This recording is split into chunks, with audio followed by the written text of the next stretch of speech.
Convidei aqui o Léo. Cadê você, Léo?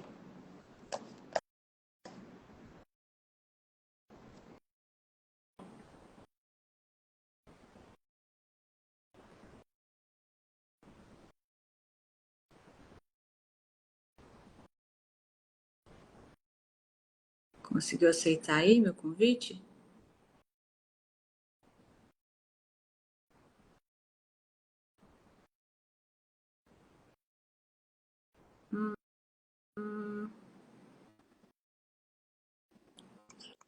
Peraí que eu acabei entrando no iPad. Deixa eu ver aqui.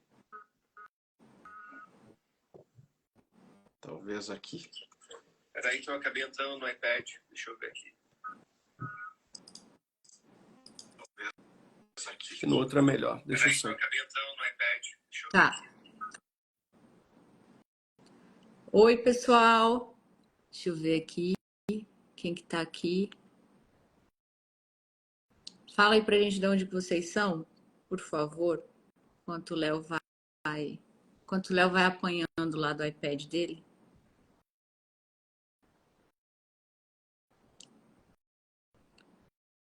Obrigada, Wednesday.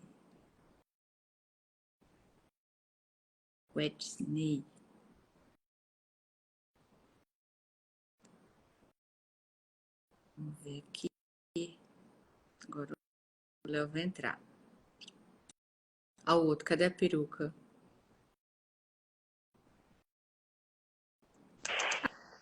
Aê! Aê. Boa noite. Tudo bem? Boa noite.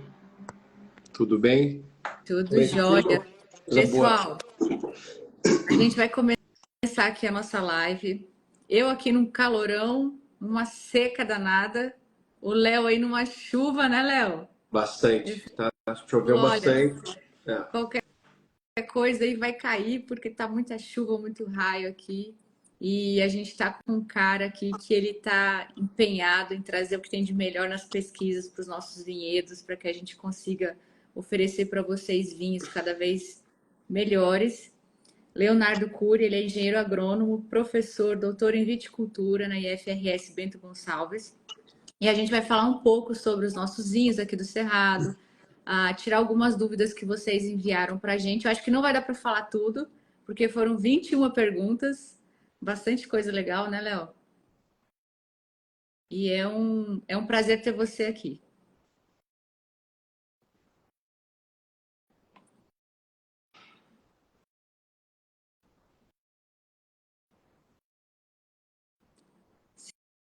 Será que o Léo ficou sem internet? Ele falou que tá chovendo muito lá. Aí para vocês, a minha imagem tá travada? A internet dele está caindo.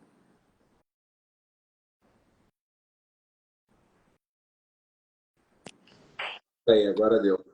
Eu não sei o que aconteceu, caiu, mas não acho que não é por causa da chuva, não. Tá tudo certo. Vamos lá, então. Vamos lá. Léo, antes de começar com as perguntas do pessoal, eu queria fazer uma pergunta minha, que eu fiquei muito interessada em saber um pouquinho sobre aquela tesoura de poda que você falou que ela se autodesinfeta. Como é que funciona isso? Isso. Foi a nossa primeira patente aqui do IFRS Campus Bento Gonçalves, né? Tive o prazer de trabalhar nela, de idealizar ela. E depois de 6 anos saiu a carta patente. Agora a gente está tentando aí vender a ideia, ver se alguma empresa compra a ideia e a gente consiga produzir essa tesoura em larga escala e disponibilizar para os produtores, né?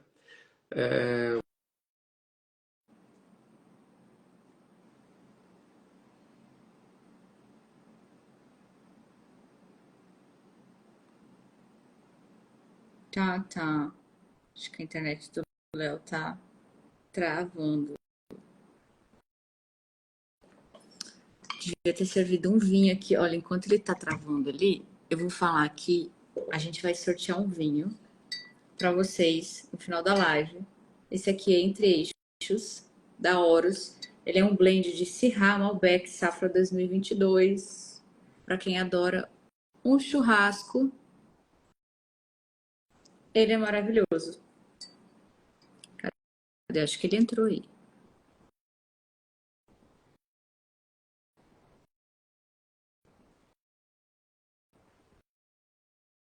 Léo, cadê você? Daqui a pouco eu vou ter que começar a dançar aqui. O pessoal ficar aqui na live. Vamos ver.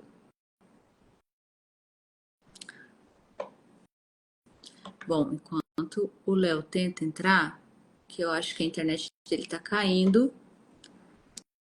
Cadê?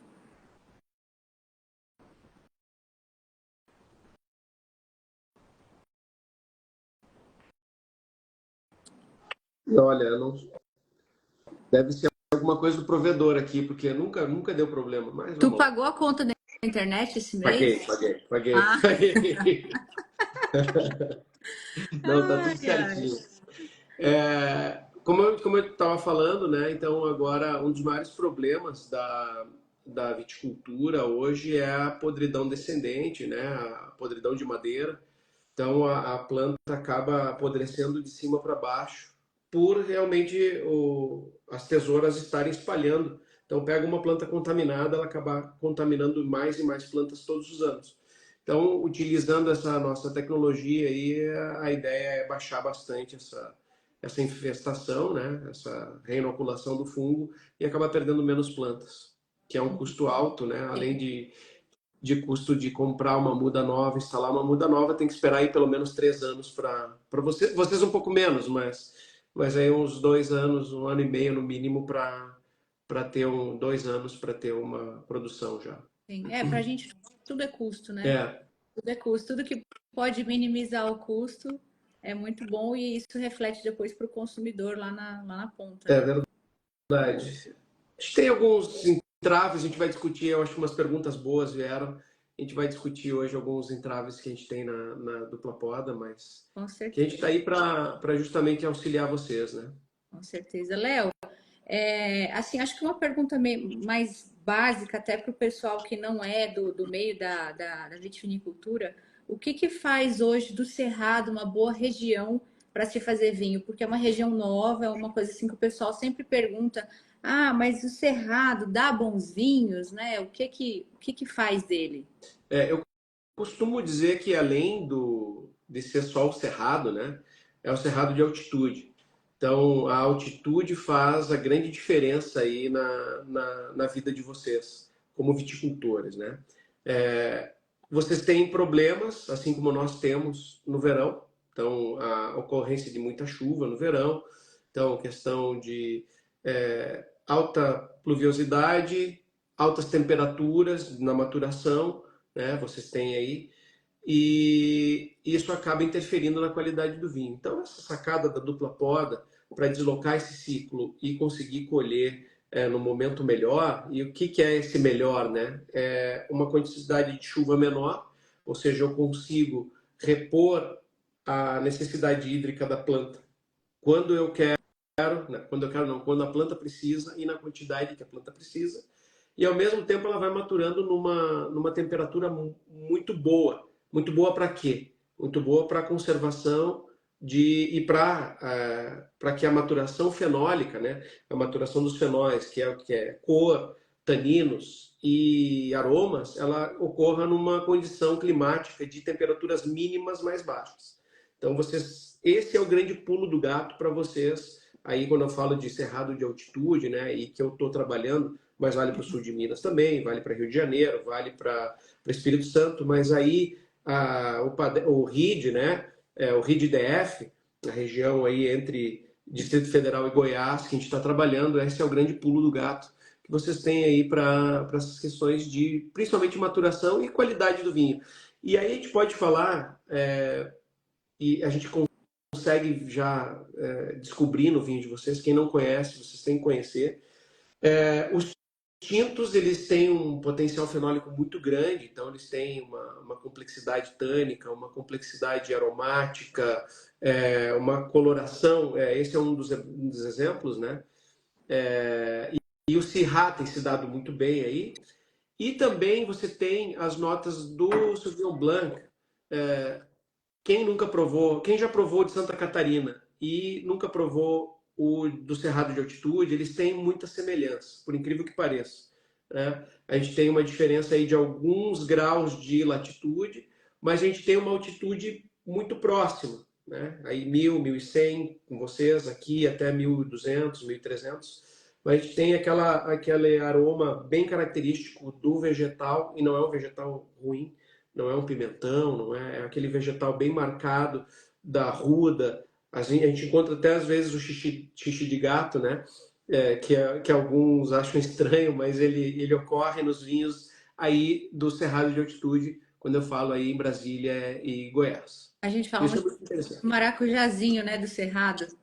O maracujá do Cerrado, a gente encontra notas muito mais vegetais, né? Arruda, broto de tomate, uma fruta aí, um physalis, eu diria, alguma coisa mais até voltada aí da mesma família do tomate, né? Mas muito menos melão, pêssego, manga, aquelas frutas tropicais que a gente encontra em Sauvignons Blancs de calor ou que se realiza uma sobrematuração muito grande e que não estejam em condição de altitude, ou seja, em condições de frio. Porque aí faz frio.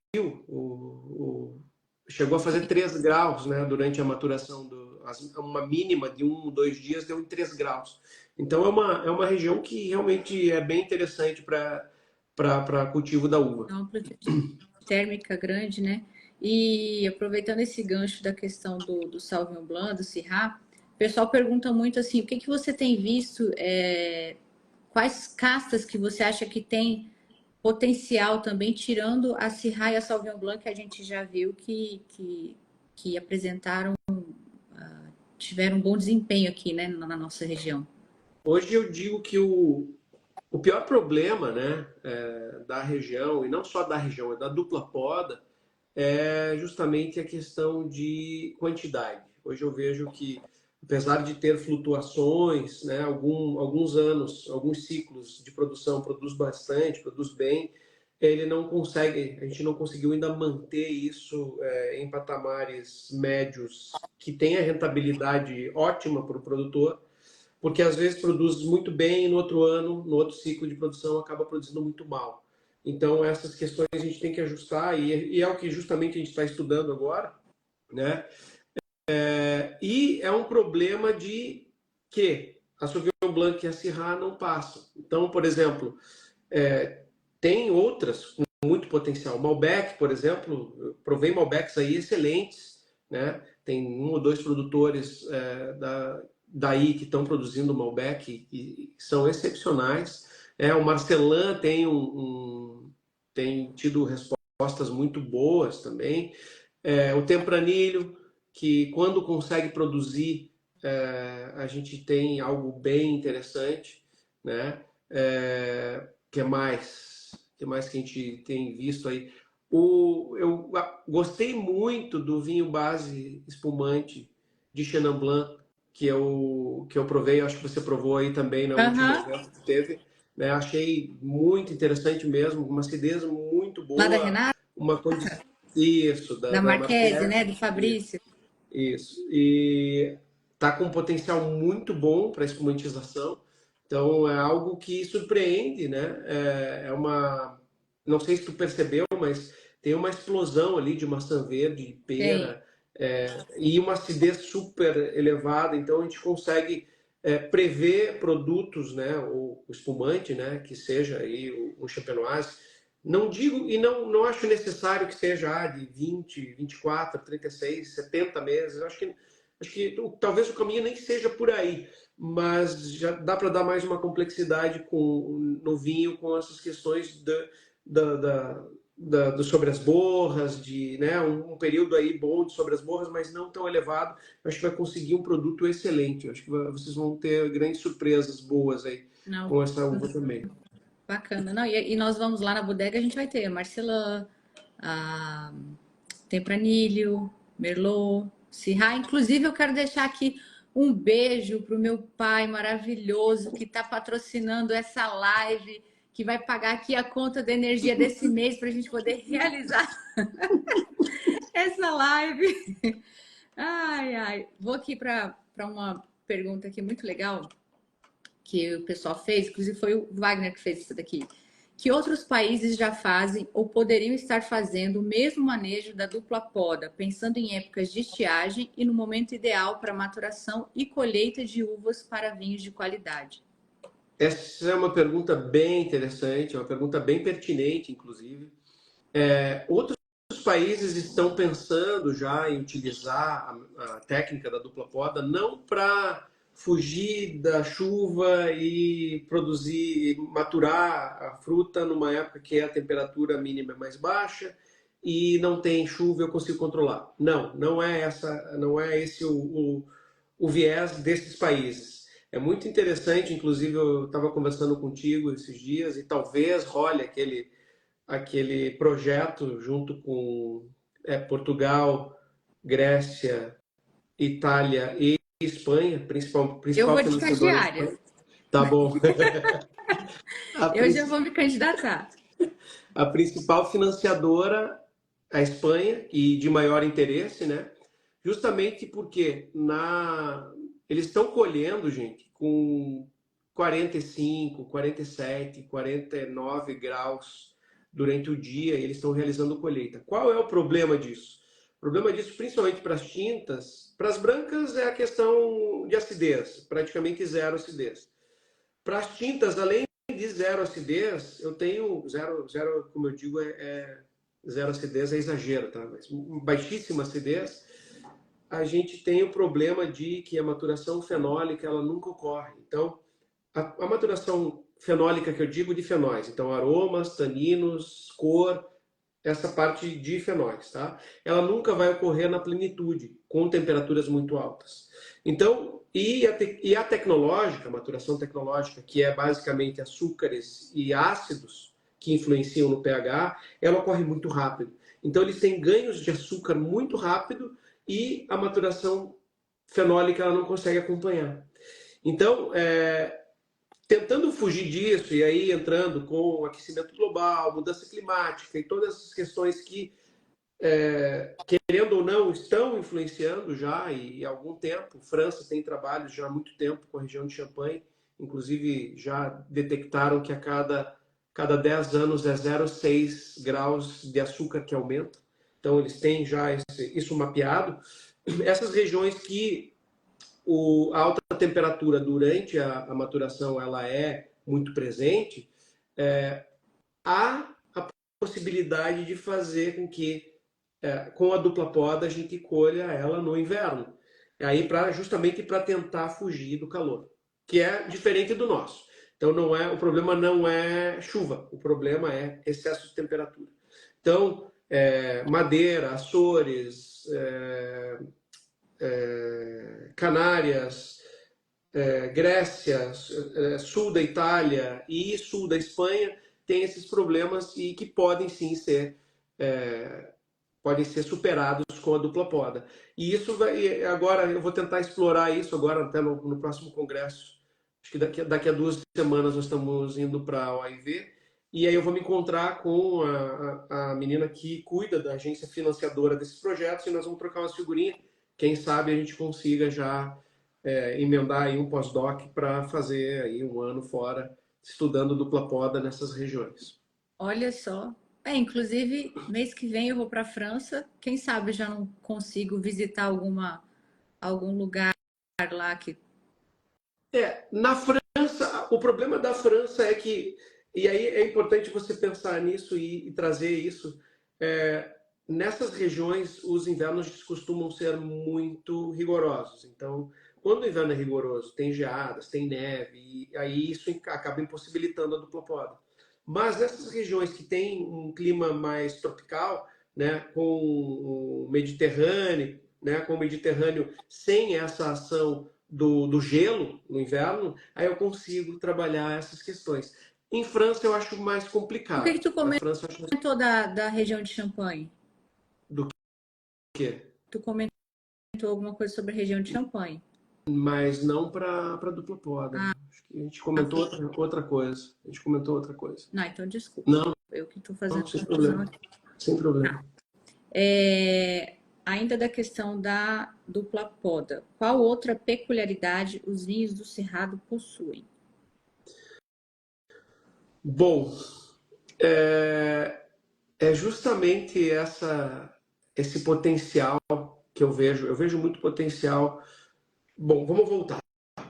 Inicialmente, quando eu não conhecia a região, eu imaginava uma região super quente, que chove muito no verão e que tem o inverno seco. Essas eram as informações que eu trouxe comigo quando eu fui a primeira vez. E aí a gente começa a ver esses invernos bem marcadinhos, esses invernos com temperaturas baixas. Essas temperaturas baixas, elas têm uma grande influência, né? E que fazem parte do terroir, do cerrado de altitude, que é o que a gente está começando a desvendar aí e publicar isso, né? A gente já publicou ano passado na OIV na Espanha. O ano passado a gente fez toda essa parte climática e de mapas. Então a gente está fazendo relevo com clima, com qualidade. Tá? E quando eu falo a gente, deixa eu só abrir um parênteses aqui. Quando eu falo a gente, é importante frisar, né, a importância da FAPDF, da Fundação de Apoio à Pesquisa do Distrito Federal, que está apoiando toda a nossa pesquisa, está financiando a nossa pesquisa, junto com o Instituto Federal de Brasília, né, junto com o Instituto Federal do Rio Grande do Sul, né, Campus Bento Gonçalves, Campus Viamão. Toda essa turma aí está trabalhando bem para que a gente consiga, nesses pontinhos aí, desvendar, né, algo que é super novo. Eu posso dizer que a região de vocês hoje é o que há de mais novo, né, no que diz respeito à viticultura de dupla poda, né, vitivinicultura de dupla poda. Mas voltando, acidez, né, a gente tem um problema de excesso de temperatura, né, que ocorre no inverno, né? O inverno de vocês, a gente tem temperaturas máximas altas, bastante seca, né? E se eu não cuidar com a irrigação nesse momento, se eu não colocar água suficiente, a planta acaba travando, a planta acaba não fotossintetizando da forma que ela deveria, acaba respirando, fotorrespirando, né? A parte de fisiologia, ela acaba utilizando esse ácido málico que deveria estar sendo preservado durante a noite, vai estar sendo combustionado durante o dia, e ao mesmo tempo está puxando bastante potássio, que é normal ter na região. Então esse potássio, juntando com o ácido tartárico, formando bitartarato de potássio, precipitando, e se eu combustiono, né, se os processos respiratórios combustionam mais esse ácido málico, eu tenho uma redução de acidez muito forte. Então a gente tem que cuidar, porque o terroir me dá condições de dar um vinho legal, mas se eu começo a errar em algumas situações, em alguns manejos, principalmente em manejo de irrigação, eu posso colocar esses problemas lá na hora do vinho, e aí esse problema eu não tenho. Até tem, né? Tem outras, mas quanto menos a gente intervir, né, nos processos de vinificação, melhor. Né? Utilizar o que o terroir tem sem ter que adicionar ácido tartárico, sem ter que utilizar em muita quantidade a troca iônica e outras condições. Agora, se eu vou para o tinto, aí sim a gente vai para um mundo ideal, vamos dizer assim. E que também a gente tem que cuidar. Né? O mundo ideal é controle de água, não chove, eu consigo controlar, mas eu tenho que controlar. E qual é o outro? Baixas temperaturas. Então, baixas temperaturas noturnas, acidez legal, e eu consigo ter uma maturação fenólica muito bem feitinha. Olho, processo de sobrematuração muito pesada, eu posso perder tudo o que eu ganhei nesse processo que é a dupla poda, que o cerrado de altitude me oferece, né, oferece para a planta, e que a gente consegue extrair o máximo dela. Uma leve sobrematuração é excelente. Agora, quando eu começo a sobремaturar isso muito, muito, muito, muito, tudo que eu ganhei eu começo a perder. Então eu perco cor, a cor que era viva, brilhante, roxa, violácea, brilhante, ela começa a ficar opaca, atijolada, grenar. Então, os aromas que eram finos, que eram de aromas primários de frutas frescas, né? A gente começa a ter frutas cozidas, de tacho, então a gente tem que tomar muito cuidado com isso. De novo, eu gosto de falar muito, conversar com o pessoal aí. Nem sempre um vinho de 15,5, 16 de álcool é um vinho de excelência, fenolicamente falando. Então vocês ainda têm que descobrir exato o que pode, onde é que vai, como é que vai. Tá? E Mas pra gente é tudo novo, né? Até quando a gente vai a campo, assim, conversa com os consultores, com vocês que já têm bastante conhecimento, tem muita coisa que a gente ainda está descobrindo. Eu vejo, assim, que a cada ano também, nós estamos aí no segundo ano, mas o pessoal que já começou antes aqui na região, a cada ano é uma descoberta nova, tanto com relação às doenças, com relação ao manejo da irrigação, enfim. os mais antigos que eu acompanho aí, né, que é a Ercoara e o Triaca, que eu acho que são os mais antigos, que têm já plantas melhores estabelecidas, vamos dizer assim, eles apanharam bastante, né? O pioneirismo faz com que você apanhe mais, né? Mas eles, ao mesmo tempo, eles já conseguem ajustar algumas coisas, já falam, não, aquele vinhedo lá naquele canto é melhor para isso, aquele lá no outro é melhor para aquilo. Então, eu já testei isso, não funciona, vou testar isso. Então, e lógico, é bom conversar com essa turma que já apanhou para não apanhar também, né? Com certeza. Então, mas a turma é muito unida, então não tem esse problema de deter informação. Eles liberam informação bem. Com certeza. A gente tem uma pergunta aqui: quais tipos de minerais compõem o solo do DF? Tá. O solo do DF é um solo bem profundo, tá? Se a gente for analisar os solos, né? Maioria aí, latossolos, argissolos, né, são solos com bastante argila em algumas situações, tirando um que é muito peculiar e que me chamou a atenção logo que a gente olhou os dados, que é o que fica em Planaltina. Me fugiu o nome agora da vinícola. Tu lembra? Em Planaltina. Alto Cerrado. Alto Cerrado. Lá é uma condição muito peculiar de solo. Uma condição que é um solo profundo, é um solo mais calcário, é um solo que armazena menos água e disponibiliza menos água. O que aconteceu aqui? Eu nem mexi em nada. O que saiu o foguete? Então é um solo diferenciado. Inclusive, a gente consegue visualizar algumas situações de maturação diferentes naquele local. A gente vê algo de fertilidade de gema maior, ou seja, se tem fertilidade de gema maior, provavelmente tenha mais condição de acúmulo de carboidrato em gema, ou seja, fotossintetiza melhor. Disponibilidade hídrica, talvez, em alguns momentos lá tem acúmulos de água que disponibilizem essa água sem a necessidade de irrigação. Então a gente está começando a estudar esse tipo de coisa para chegar a dar uma resposta. Mas eu vi algo diferente lá. Mas a maioria dos solos são solos muito profundos, né? Inclusive é o solo ideal para o que vocês fazem muito bem aí no Padef, né? Que é soja, milho, sorgo, as olerícolas, pivô, tendo água, vocês conseguem produzir muita coisa. Por quê? Porque são solos bem férteis, profundos e que armazenam bastante água. Então, é muito parecido com algumas regiões nossas aqui, por exemplo, Vacaria. Se a gente pode trazer aí clima e solo mais próximo, eu juntaria vocês aqui com Vacaria, sabe? Eu acho que Vacaria é muito próximo, muitos Capões, Campos de Cima da Serra, que está agora iniciando o processo de indicação de procedência. Eu acho que seria algo de clima e solo muito próximo que vocês têm. A região aqui é muito boa para produzir, não vou dizer qualquer coisa, mas quase qualquer coisa. É, É muito vocês boa. têm expertise muito grande na parte do agro aí de produção.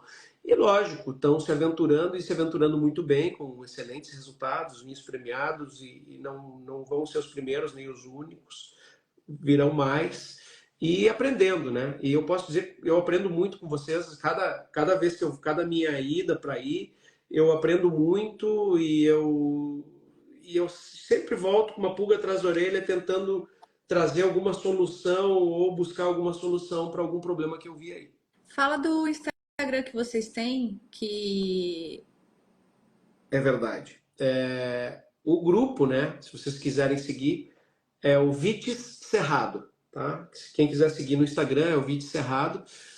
É o Instagram do nosso projeto, né? Que o Rafael Lavrador é o que encabeça o projeto, ele que é o coordenador.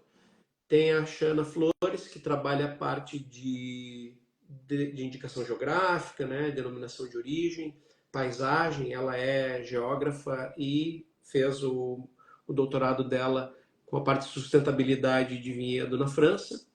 E tem a Priscila. A Priscila é a parte econômica, a parte de marketing. Então a gente tem um grupo bem seleto, né? E que está trabalhando em várias frentes para tentar resolver e ajudar vocês aí nos problemas que aparecem. Então, o Vite Cerrado, vocês vão encontrar bastante eu informação lá. vou colocar depois na legenda, vou ver Tá, se dá para colocar. Eu vou deixar escrito lá, Vite Cerrado, para o tá pessoal bom. entrar. Muito obrigado. Léo, o que caracteriza uma poda mal feita e uma poda bem feita? Quais os impactos na uva e na videira de uma poda mal feita? Olha, semana passada a gente teve, né, o privilégio de dar um curso aí para Ai, que eu não vocês. fui, não pude Mas assim, ir. e eu sempre falei, e eu sempre falo, vocês que estão aí na região e sigam o Vídeo Cerrado, que ali vão ter todas as informações dos cursos. Né? Já tem próximo curso aí já agendado para fevereiro. Provavelmente a gente vai dar um curso em fevereiro também, né? Vai ter em dezembro, se eu não me engano, e em fevereiro nós vamos dar o outro curso que daí é para poda de produção, tá? Foi muito bom eu tocar nesse assunto, porque existem duas podas distintas aí que vocês têm que trabalhar, né? Então, essa que está iniciando agora, iniciou semana passada, que é a poda de formação. Então, agora é onde o viticultor vai formar a planta para o próximo ciclo. Então, essa poda ela tem que ser muito bem feita. E a gente tem que dar uma atenção muito especial para o ciclo de formação da planta, porque é no ciclo de formação da planta que vão ocorrer as diferenciações das gemas nesse material que vai se desenvolver agora. As gemas Só vão se para. diferenciar. Deixa eu só te interromper, assim, só para quem não é dessa área técnica, vamos ilustrar aqui bem fácil. É a poda em que a gente vai lá, escolhe quais são aqueles galinhos que a gente vai querer, né? Coloca eles daquele jeitinho que vocês veem, assim, lá no arame, prende eles. Desculpa, Léo, é só um. Exato, não, é isso mesmo. Para formar a planta a gente forma o material produtivo para o próximo ciclo. E ele é super importante. Então, não pode faltar água, não pode faltar nutriente e eu tenho que deixar a gema correta.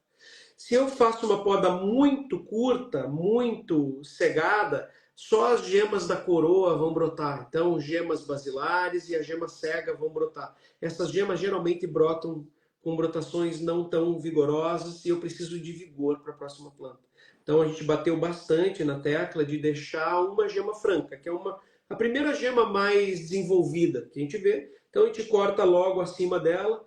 Vocês não têm tanto problema com umidade, então a questão de doenças de madeira ela é menor aí, não que não exista, porque a gente viu algumas plantas já que estão com doença, tá? Não que ela não exista, mas ela é de menor impacto devido à redução de umidade, principalmente no ciclo, no final do ciclo de produção pós-colheita, tá? Então, nesse momento, a gente faz uma poda não tão rasa, deixando uma geminha, e é nesse momento que a gente já vai calcular a quantidade de gemas que vai deixar, porque essas gemas vão brotar, e dessas gemas a gente vai fazer a poda no próximo ciclo, que aí, para iniciar o próximo ciclo, que é ali mais ou menos fevereiro e março, que a gente faz a segunda poda, né? Aí cada um faz de um jeito, né? Base mais 3, base mais 4, base mais 5. E a gente está vendo que algumas variedades, como a Viognier, por exemplo, exige uma poda mais longa, então a gente está tentando, e inclusive a gente na próxima vez que a gente for fazer o curso de poda, a gente vai tentar fazer um Casenave, que é uma poda diferente, né? Que a gente consegue fazer ela podas mais longas, aproveitando aí da terceira até a sexta, sétima gema, que em algumas variedades são mais férteis, ou só essas são férteis, a partir da quarta gema são férteis. Então, por exemplo, Nebbiolo eu não consigo podar ela curtinha, que eu não vou produzir nada. Né? Teróldego, o Viognier é um problema, Gewürztraminer, outras variedades. Inclusive, a gente pode também tentar trabalhar com... Acho que caiu. Não, Não? Tá. estou estática, A gente pode prestando atenção. trabalhar... A gente pode trabalhar com podas mais longas e aí a gente vai tentar adaptar um guiô para vocês aí de uma forma que se aproveite melhor para essas variedades principalmente.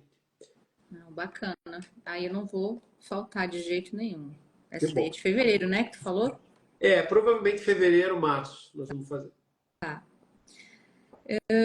O uso do Dormex na videira pode ser prejudicial ao apreciador de vinho? Tá. Ao apreciador de vinho, não. Jamais. Ele não vai sentir nada, ele não vai ter não vai causar nenhum aroma estranho no vinho, mesmo porque isso foi utilizado lá no início, inicialmente só. A gente tem que falar que o Dormex ele é um dos problemas, né, da viticultura, da melicultura, de várias frutíferas, né, que utilizam ainda e que necessitam da utilização deste homogeneizador de brotação. Ainda mais para vocês que não têm frio, a quantidade de horas de somatório de frio necessários para superar a dormência de uma forma tranquila. Né? Imagina que a planta agora, principalmente na poda de produção, a planta está lá vegetando, toda, né, vegetando, hormônios de promoção altos, e eu vou lá com a tesoura e pá!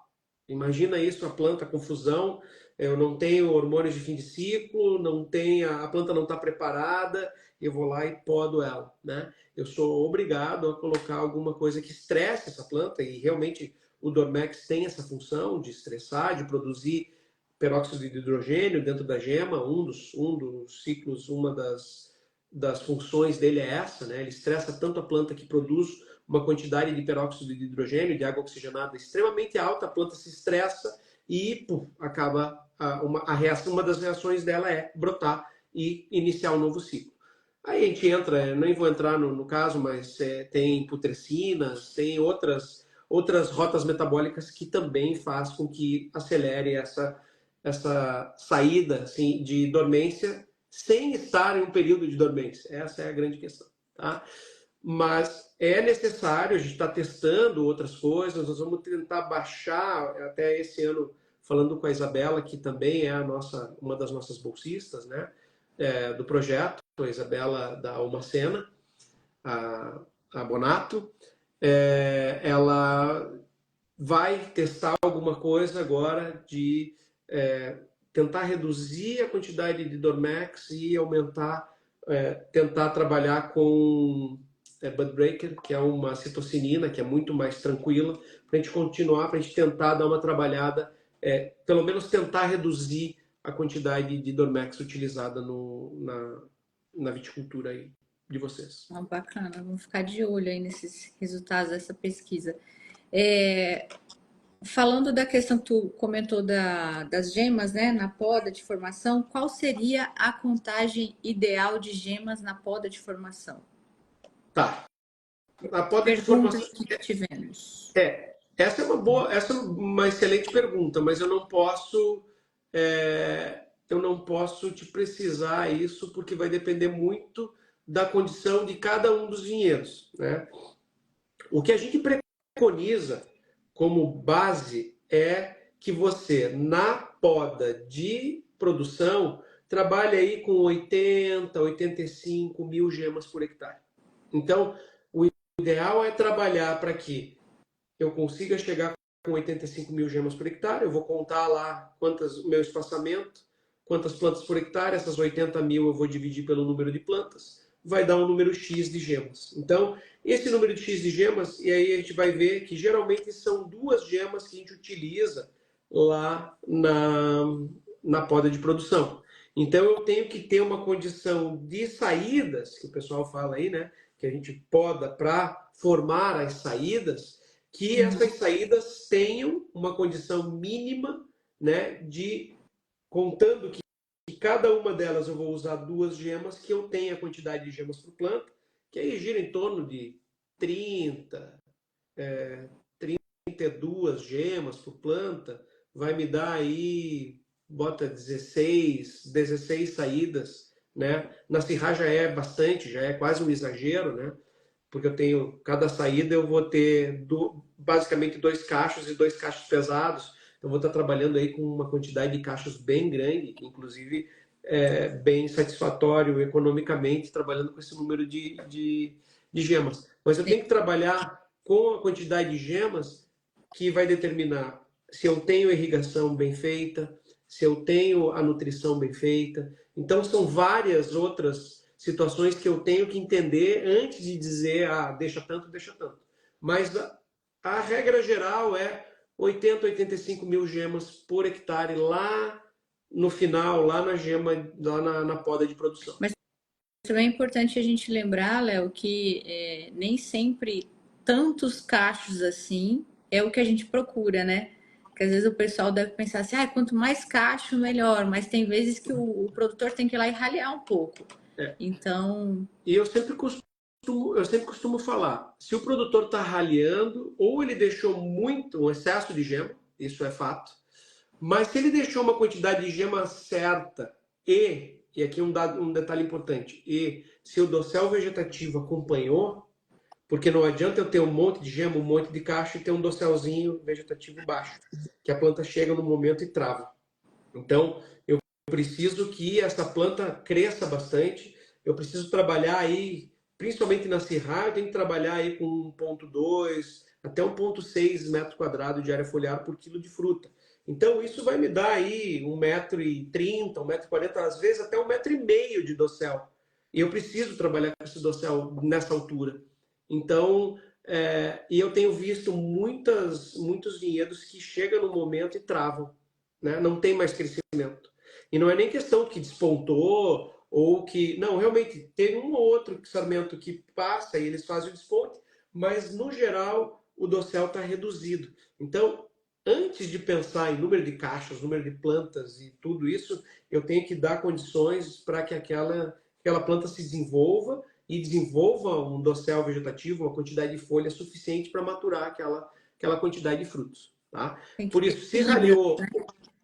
exatamente, é o equilíbrio de planta. Ou eu tenho excesso de cacho, aí eu tenho que ralhar, ou eu tenho falta de crescimento, aí eu sou obrigado a ralhar.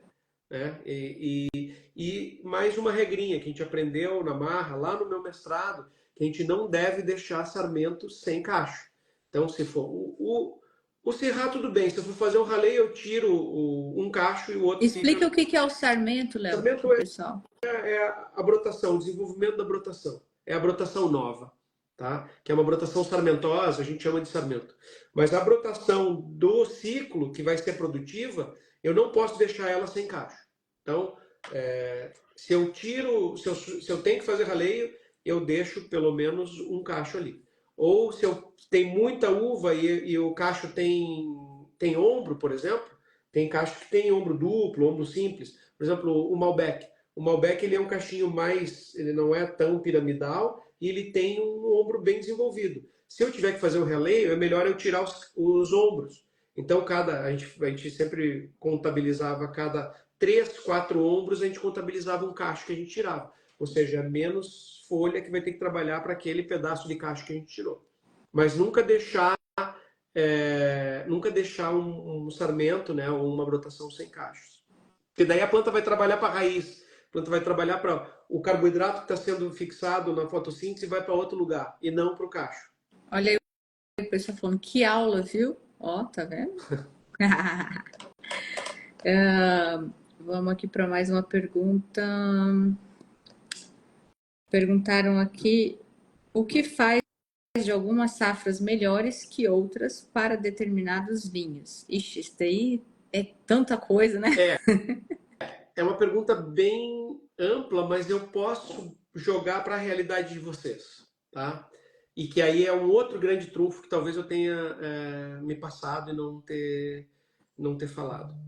Vocês têm uma condição de homogeneidade, quando você trabalha com a dupla poda, você tem uma homogeneidade maior nas questões de clima, principalmente. E as grandes, por exemplo, quando eu falo, né, 2020 foi uma super safra, né? Por que foi uma super safra para nós? Porque naquele ano a condição climática foi absurdamente direcionada para produção de uva tinta de alta qualidade, que é uma condição que vocês têm praticamente todos os anos, né? Sabendo usar bem a água, e eu bato bastante nessa tecla, sabendo usar bem a água, não deixando a planta passar sede, não deixando ela parar de fotossintetizar para mandar o carboidrato para o cacho, vocês têm uma condição muito uniforme anual de produção de uvas de alta qualidade. Tá? Então esse é o grande trunfo. Para vocês mudarem isso, para vocês não vai ter vão ter, ou lógico, eu não posso afirmar isso com toda a mudança que está tendo, mas se vocês mantiverem esse inverno seco e com baixas temperaturas noturnas, você tem essa homogeneidade, você consegue trabalhar muito bem e é difícil você ter essas variabilidades de safra aí na condição de vocês.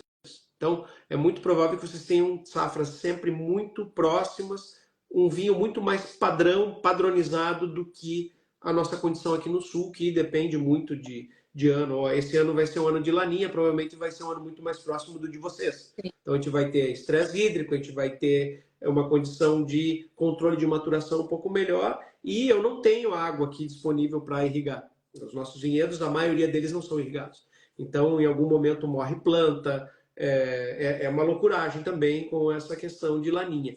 Mas, por exemplo, o ano passado, a safra 23-24, foi uma safra muito ruim, né, em comparado às outras. Por quê? Porque foi um ano de El Niño, tanto que deu enchente, deu tudo que vocês possam imaginar, né? Mas foi um ano muito chuvoso, foi um ano muito ruim para o viticultor, principalmente para o viticultor de ciclos longos, lá quando eu falo em Cabernet, Merlot, Syrah, Petit Verdot, essas de ciclo mais longo, aí ele teve muita dificuldade, principalmente com doenças fúngicas.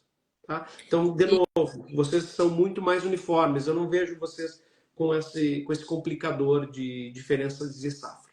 E até para poder explicar assim para o pessoal, de forma, até perguntaram aí na live, de forma mais simples, como é que você explicaria a dupla poda para as pessoas entenderem o que é a dupla poda, por que é diferente, né, do que faz no sul, do que faz em outros países? Então vamos começar aqui com o sul. A gente poda basicamente igual vocês agora. Então a gente podou aí agosto, setembro, tá? Lógico, tem gente que faz poda antecipada, mas ok. É para brotar em setembro. Então brota em setembro, a gente começa a chover ou não, vai levando, passou o ano, aí começa ali base espumante mais ou menos início de janeiro, aí a gente vai as brancas para vinho tranquilo, depois aí uma sobrematuraçãozinha melhor para o barricado, para os brancos barricados, aí já começa a coincidir com os tintos jovens, e a gente tem quando a gente consegue fazer uma sobrematuração, aí a gente consegue levar um pouco mais ali para março, às vezes até abril a gente consegue, em algumas situações, colher aqui, tá? Vocês fazem a poda agora em setembro, e aí começa a chuva. Aí vocês pegam toda essa poda essa parte de formação com chuva. Virou o ano com chuva, né? Então você tem ali janeiro chuvoso, fevereiro chuvoso, né? Um pouquinho menos, mas chove bastante também. E aí, ali em março, vocês vão fazer a segunda poda, tá? Antes de fazer a segunda poda, ali por novembro, vocês tiram tudo que vier de flor, né? Tudo que sair de flor, tira. Então, nesse primeiro ciclo de formação, que é a poda agora, e termina lá em março, é para formar a planta, formar a gema frutífera para o próximo ciclo. Ou seja, o sarmento, a brotação que teve, que por um acaso, se por um acaso saiu a flor, você arranca a flor, mas a geminha que está ali embaixo é a gema que vai diferenciar para o próximo ciclo. E é aí que eu tenho que cuidar. Tem que cuidar com nutrição, com água, com condição de planta. Faço a segunda poda em março, e aí sim, a partir de março, aí o ciclo reinicia de novo, né? Dormex, planta crescendo, né? Estou aqui, estou crescendo, estou desenvolvendo, estou no dossel vegetativo, vocês vão lá e pum, corta. Então tem todo esse break, esse reinício de ciclo. Com esse reinício de ciclo, a gente vai aí mantendo a planta até julho, agosto, dependendo da sobrematuração, a colheita. E aí, junho já tem menos. Julho e agosto, praticamente zero chuva, né? Com exceção ali de junho, que pode cair alguma coisa, mas basicamente zero chuva.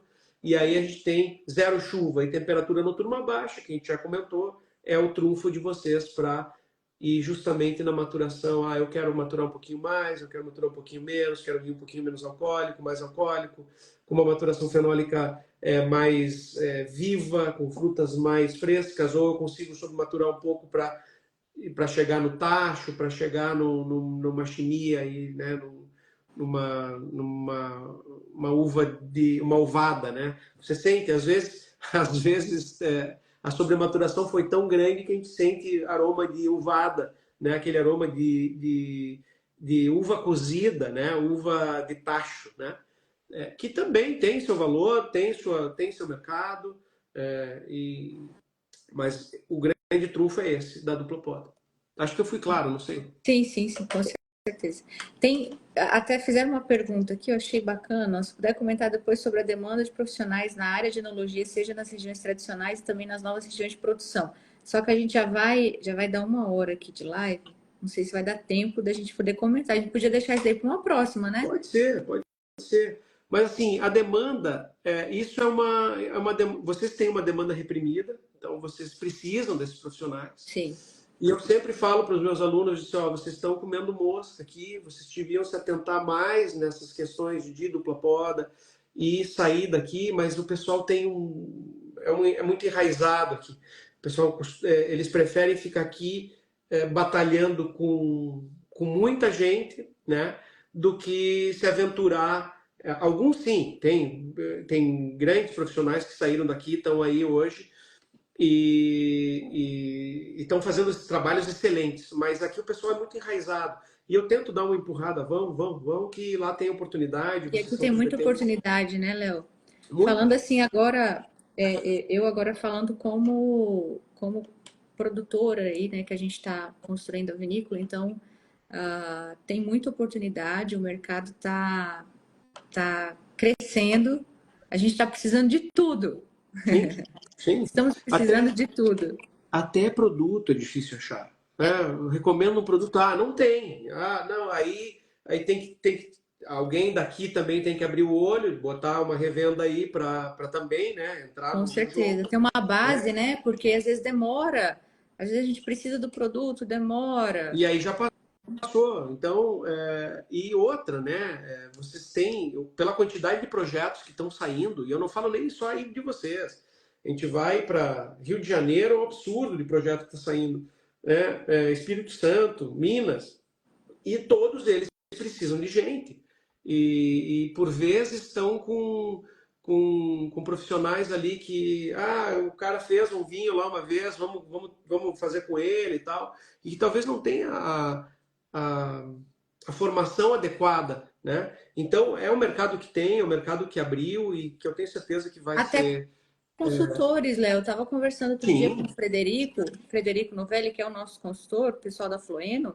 Eles, inclusive, assim, eles precisam de pessoas, né, que atuem como uhum. consultores para eles poderem estender aí, conseguir arrumar mais braços, Eu acho, né? Então, Eu acho até que tem que ter mais consultorias. Tem que mais pessoas abrirem consultoria para ter mais visão, para ter uma visão diferente, para ter uma visão diferente de vinhedo, de tudo. É uma grande oportunidade. Eu vou te falar, se eu não tivesse que ficar aqui, eu trancava aqui e ia para aí. Eu ia abrir uma consultoria e ia fazer, Olha aí, mas não pessoal de posso. Bento Gonçalves. Mas não posso, Cuidado, né? Não tenho. A a gente vai minha, roubar o Léo de vocês. o meu métier é ensino, é pesquisa, é outro. Mas assim, eu tenho uma grande vontade, sim, de me aventurar em algum momento aí para tentar ajudar vocês melhor, tá? Não, bacana. Léo, eu quero assim, eu chamo de Léo, né, gente? O Léo ele é muito gente boa e quero te agradecer. Peraí, né? Que a gente vai Tem vinho? fazer antes de vocês irem embora, vai ter o sorteio do Tem vinho? vinho. Então, assim que a gente terminar a live, vai lá e comenta na live. O que nós não podemos colocar para eles comentarem? Ah, não sei. Vinhos do Cerrado? Pode Vinhos do ser. Cerrado, pode ser. Comenta lá, assim que a gente acabar a live, comenta Vinhos do Cerrado. Quem comentou, a gente vai pegar e vai sortear uma garrafa. Muito bem. Tá bom? Léo, obrigada, viu? Foi um prazer. Eu já quero marcar a próxima, porque tem pergunta aqui que ficou faltando a gente debater e surgiram outras perguntas na live. E eu acho que foi muito legal, foi muito produtivo. Eu tenho, o dia que tiver disponibilidade, a gente pode fazer, sem problema nenhum. Hoje em dia, ter 45 pessoas assistindo uma live é bem interessante, né? Com certeza. O pessoal já não estava. Geralmente é porque o pessoal quer realmente ter interesse no assunto e realmente está aqui. Obrigado, Fábio. Tem bastante gente, tem bastante amigos na live aí Agora, também. eu não sei se é interesse na live ou se é um bando de pinguço querendo a garrafa, viu? Não, não, não. Não, não. Então, tem bastante gente querendo, com interesse nessa área. E assim, gente, de novo, eu aprendo a cada vez que eu vou, aprendo muito. Eu aprendo muito cada vez que eu passo por aí e trago, cada vez que eu vou para aí, eu trago um problema que eu boto na cabeça que eu tenho que tentar resolver. Então é sempre bem interessante ir para aí e voltar daí intrigado com alguma coisa que eu observei, que isso não pode ser assim, a gente tem que arrumar uma solução. Não, Tá? muito Obrigado, bacana. Mila. Obrigado E pelo fica o convite. convite, né, para o pessoal conhecer a nossa região aqui, conhecer a Vinícola Brasília, conhecer os produtores. Tem vários, não vou citar aqui, porque senão depois eu esqueço algum, mas tem muito projeto bacana, vinhos já premiados, e fica o convite para todos vocês seguirem aí o Instagram do Léo, o meu, o da Bodega, da Vinícola Brasília e de todos os sócios da Vinícola Brasília, né, Léo? Isso aí. Fica o meu convite também, que eu já sou parte da família aí, já tenho Brasília no meu coração e gosto muito de ir para aí, né? Agradecer de novo a Vite Cerrado, que é a nossa equipe aí que trabalha bastante e que está sempre empenhada aí em resolver os problemas que surgem nessa linda região, nessa região de muito progresso e de muita perspectiva para viticultura e enologia aí em curto prazo. Então tá bom, pessoal, comenta lá na live Vinhos do Cerrado, que daí a gente vai sortear alguém para ganhar esse vinho maravilhoso. Beijo, Muito obrigado. Até. Tchau, tchau. tchau.